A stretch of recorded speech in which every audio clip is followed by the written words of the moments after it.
మా పోలీస్ సిబ్బంది చెప్పిందే నేను ఒకవేళ సరెండర్ చేస్తే వాళ్ళ పిల్లవాడిని వాళ్ళ ఇంట్లో పెట్టుకొని పోలీసులను పిలిపించి అప్పచెప్తారు. అప్పజెన్షన్ మీ ఇల్లా నా ఇల్లా? రోడ్డు మధ్యలో పోలీసులు నాకాబందీ చేసి వెహికల్స్ని చెక్ చేస్తున్నప్పుడు అప్పా జంక్షన్లో బండి భగీరథ పోలీసులకు చిక్కిండు. ఇది మా పోలీసులు నాకు చెప్పింది. నిజంగానే అతన్ని సరెండర్ చేసేది ఉంటే అతను ఎక్కడున్నాడో అక్కడికి ఈడ మా అబ్బాయి ఉన్నాడు, మీరు వచ్చి పోలీసులు ఇతన్ని సరెండర్ చేసుకోండి అని చెప్పిండ్రు అనుకోండి, అప్పుడు మనం సరెండర్ అనుకోవచ్చు. రోడ్డు మధ్యలో పోలీసులు అతన్ని కస్టడీలోకి తీసుకొని మేము అరెస్ట్ చేసినాం అని పోలీసులు చెప్తుంటే నేను పోలీసుల మాట నమ్మాలనా లేకపోతే రాజకీయ నాయకుల మాట నమ్మాలనా? మీరు చెప్పండి. నేను అనేది ఏంటంటే అతను దగ్గరుండే పంపించి ఉండొచ్చు, నేను దగ్గర ఉన్నాడా లేడా అనేది నేను గవా కాదు. అతను ఏం చెప్తే అదే నిజం. ఎందుకంటే వాళ్ళిద్దరు ఒక దగ్గర ఉన్నారా లేదా, 5 రోజులు అబ్స్కాండ్ అయినప్పుడు తండ్రి కొడుకులు ఒకే ఇంట్లో ఉన్నారా లేరా, ఇది కాదు కదా. మేము చాలా సిస్టమేటిక్గా విశ్లేషించుకొని కంప్లైంట్ వచ్చిన వెంబడే ఎఫ్ఐఆర్ చేసి ఒక పద్ధతి ప్రకారం ఈరోజు ప్రభుత్వం చర్యలు తీసుకున్నది. మా చర్యల్ని ప్రజలు కానీ కోర్టు కానీ ఎవరు తప్పుపట్టలే.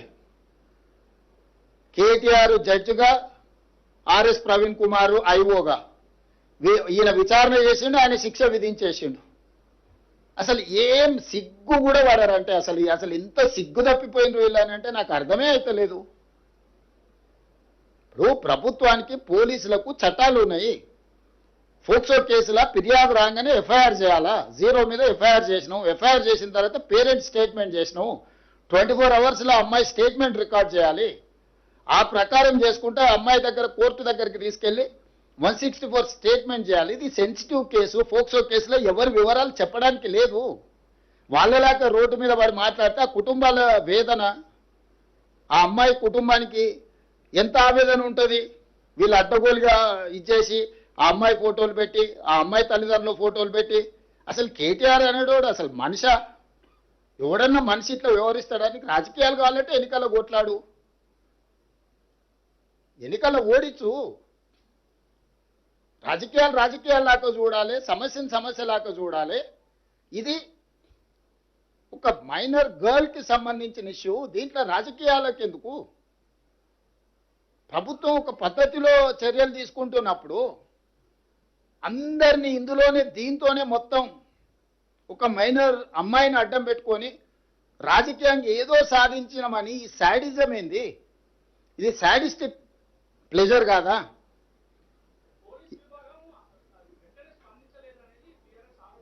నేను అదేనా చెప్పేది, వాళ్ళ గురించి ఇప్పటి దగ్గర చెప్పింది. శాడిస్ట్ అని నేను చెప్తుంటే మళ్ళీ నువ్వు ఇంకా కొత్తది అడుగుతావేంది?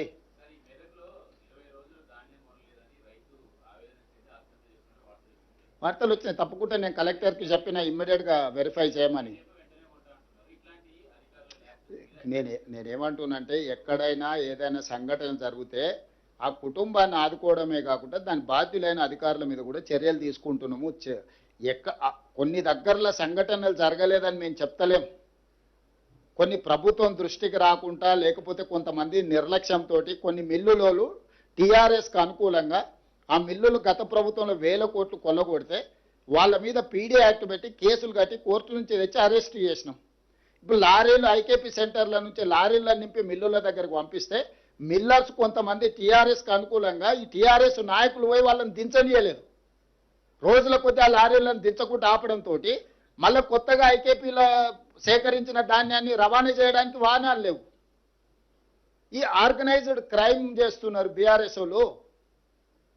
ఇప్పుడు టీఆర్ఎస్ అంటే కొత్త వాళ్ళు వస్తారు. మరి నాకు ఇదో సమస్య వచ్చి పడ్డది, ఇదో దరిద్రం మళ్ళా తోడు.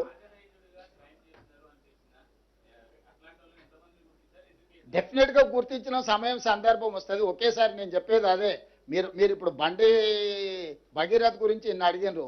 కేటీఆర్ బావమార్తి ఫామ్ హౌస్లో డైరెక్ట్గా డ్రగ్స్ తీసుకొని దొరికితే ఎందుకో కేటీఆర్ మా బావమార్తిని ఒంగబెట్టి పిల్లలు వాళ్ళగొట్టని పోలీస్ స్టేషన్లో పోయి కోదండం ఎక్కించండి అని ఎందుకో చెప్పలేదు. మా బావమార్తి దీపావళి పండుగ చేసుకుంటుండు, చిచ్చుపుట్ల బదులు సారా బూట్లు పెట్టుకున్నాడు. మా బావమార్తి బతిపూల బదులు గంజాయి పూలు లేకపోతే కొకేన్ పెట్టుకున్నాడు, మీరు ఎట్లా అరెస్ట్ చేస్తారని బయటకు వచ్చి మాట్లాడాను కదా. ఈ సిగ్గులేనోడు మరి బామార్ది ఫామ్ హౌస్ లో డ్రగ్స్ తో దొరికితేనేమో కేసు కాదు, ఇంకో ఎమ్మెల్సీ కోడి పందాలతో దొరికిండు, దాని మీద లేదు.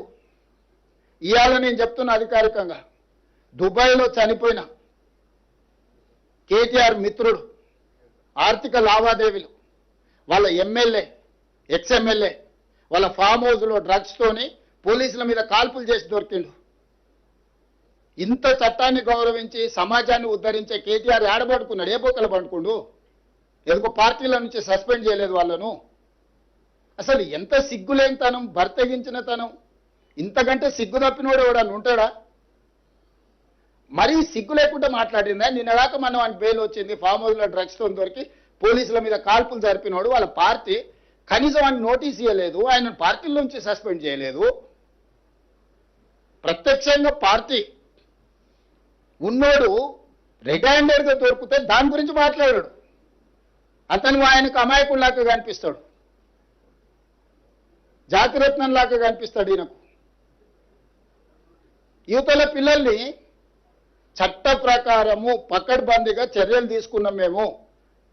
మేము కేటీఆర్ బావమర్ది ఫామ్ హౌస్లో డ్రగ్స్ దొరికినా నోటీస్ ఇచ్చినాం, పోలీస్ స్టేషన్కి వచ్చి విచారణను ఎదుర్కోమని. ఈరోజు ఫోక్సో కేసులో విచారణ ఎదుర్కొంటున్న బండి భగీరథ్ కూడా ఇంటికి వెళ్ళి పోలీసులు నోటీస్ ఇచ్చిండ్రు, వాళ్ళు కొంత సమయం పెట్టిండ్రు వస్తామని. దాని తర్వాత సర్టిఫికెట్ అమ్మాయి మైనరా మేజర్ అని ప్రభుత్వ రికార్డ్స్ మేము సేకరించినాము.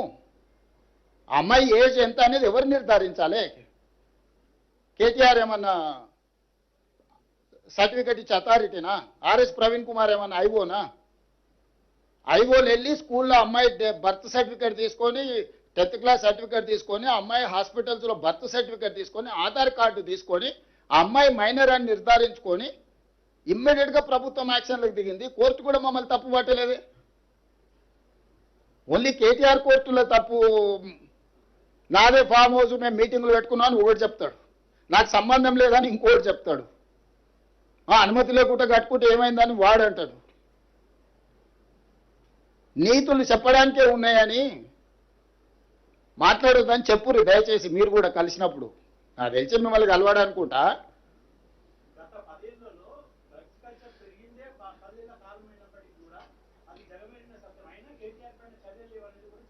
బస్ ఏదైనా చట్టం ప్రకారం చేయాల్సిందే. చట్టంలో ఉన్న లొసుగులను వాళ్ళని వాడుకుంటారు. కన్జ్యూమ్ చేసిన వాడు దొరికితే కూడా అతని బాధితుడి కింద చూడమని చట్టంలో ఉంది, స్టేషన్ బెయిల్ ఉంది. ఏం చెప్పాలి? డ్రంక్ అండ్ డ్రైవ్లో దొరికితే జైలుకు పంపిస్తున్నాం, కొకేన్ గంజాయి కొట్టి దొరికితే బాధితుడు కాబట్టి అతన్ని అరెస్టు అటు స్టేషన్ బెయిల్ ఇవ్వమని చట్టంలో ఉంది. మీరు చెప్పండి ఏం చేయాలి? కేటీఆర్ అయినా ఆయన బావమరిది అయినా ఎవరైనా అదే కదా నేను అడిగేది. ఆ చట్టంలో ఉన్న వెసులుబాటును వాళ్ళు వాడుకుంటున్నారు.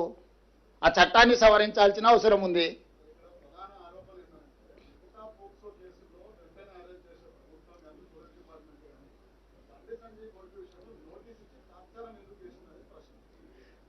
మీరు అడిగిన ప్రశ్న కేటీఆర్ అడిగినట్టుగానే ఉంది.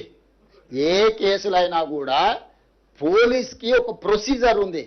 ఇమ్మీడియట్గా కంప్లైంట్ వచ్చిన ఎంబడే ఎఫ్ఐఆర్ చేయాలి. ఎఫ్ఐఆర్ చేసిన తర్వాత 24 గంటలల్లా ఆ అమ్మాయి స్టేట్మెంట్ రికార్డ్ చేయాలి.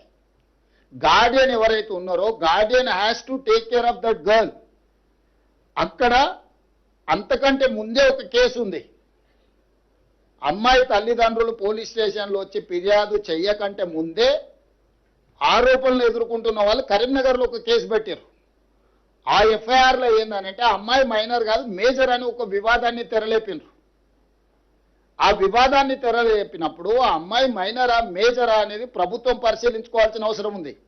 ఆ సమయంలో ప్రధానమంత్రి పర్యటన ఉన్నప్పుడు మీరు అన్నట్టే ఆ ఇంటి మీదకి 1000 మంది పోలీసులను పంపితే ప్రధానమంత్రి పర్యటనతో మా పార్టీ ఆకాశం అంతా ఎత్తెగిరింది, తెలంగాణలో మొత్తం గెలిచిపోతుంది, దీని మీద కక్ష సాధింపు చర్యల కింద పోలీసులను పంపించిందని ఆయన రెడీగా కూర్చున్నాడు. సో ఇవన్నిటి నేపథ్యంలో ఇది చాలా సున్నితమైన సమస్యను సున్నితంగా పరిష్కరించినాం. ఎక్కడైనా సెక్షన్స్లలో ఏమైనా లోపం ఉందా, లేకపోతే అరెస్టులో లోపం ఉందా, రిమాండ్లో లోపం ఉందా, కోర్టులో మా వాదనలో ఏమైనా లోపం ఉందా, ఎక్కడ లోపం ఉంది చెప్పండి. ఒక్కటే కేటీఆర్ కు బండి సంజయ్కి ఏదో పంచాయతీ ఉంది, ఆ పంచాయతీని పిల్లల మీద పెట్టి కేటీఆర్ తీర్చుకోవాలనుకుంటే ఆర్ఎస్ ప్రవీణ్ ఉద్యోగం పోయింది కాబట్టి ఉద్యోగం లేక గాలికి తిరుగుతా నేనే విచారణ అధికారిని అని ఆయన ఇంకా భ్రమలలో ఉన్నట్టున్నాడు. ఆయన తీసేసిన తహసీల్దార్, ఆయనకి ఇది అర్థమైతలేదు.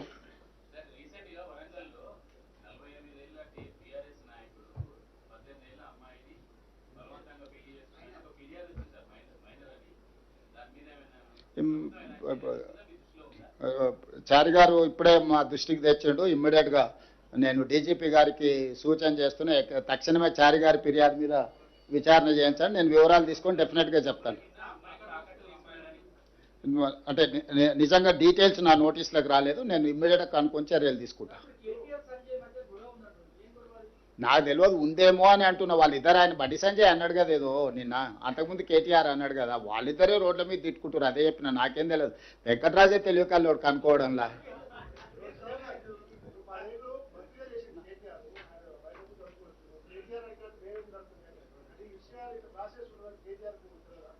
ఇప్పుడు ఆయనకు లేడీకి లేచిందే పరగాని కేటీఆర్ ఏదనుకుంటే అదే అనుకుంటాడు. కల్వకుంట్ల రాజ్యాంగం అనుకుంటుండు.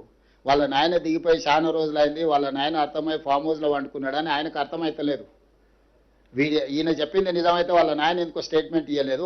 ఒక మైనర్ గర్ల్కి అన్యాయం జరిగితే లీడర్ ఆఫ్ అపోజిషన్ ఎక్కడ పడుకుండు, ఏడ నిద్రపోతుండు? బయటకు వచ్చి మాట్లాడడానికి ఒకవేళ శక్తి లేకపోయినా ప్రెస్ నోట్ అన్న రిలీజ్ చేయాలి కదా. పార్టీ మీటింగ్లో పక్క పార్టీ వాడు వస్తేనో జగిత్యాల పోయేస్తాడు. కానీ ఇంత మేజర్ ఇన్సిడెంట్ రాష్ట్రంలో జరిగితే ప్రధాన ప్రతిపక్ష నాయకుడు ఎక్కడికి పోయిండు? స్పందించాడా? ఆయనకు బాధ్యత లేదా? మీరు ఎప్పుడన్నా అడిగినరా ప్రతిపక్ష నాయకుడు ఏం చేస్తున్నాడు? ఒక మైనర్ గర్ల్కి ఇంత అన్యాయం జరిగితే స్పందించాలి, ఆ బాధిత కుటుంబానికి అండగా నిలబడాలి ప్రతిపక్ష నాయకుడు. 10 ఏళ్ళు ముఖ్యమంత్రి ఉన్న చంద్రశేఖరరావు అధికారం ఉంటేనే బయటకు వస్తావా, లేకపోతే ఫామ్ హౌస్లో పండుకుంటావా అని ఎందుకు ఒక్కరన్నా మీరు అడగకపోతే? ఆయన కాదు, ఆయన తరఫున ఒకళ్ళతో పుచ్చుకున్న బంట్రోతులు ఉంటుంది కదా, బంట్రోతులను అడగండి. మరి అది పరిస్థితి రాష్ట్రంలో ఉన్నది.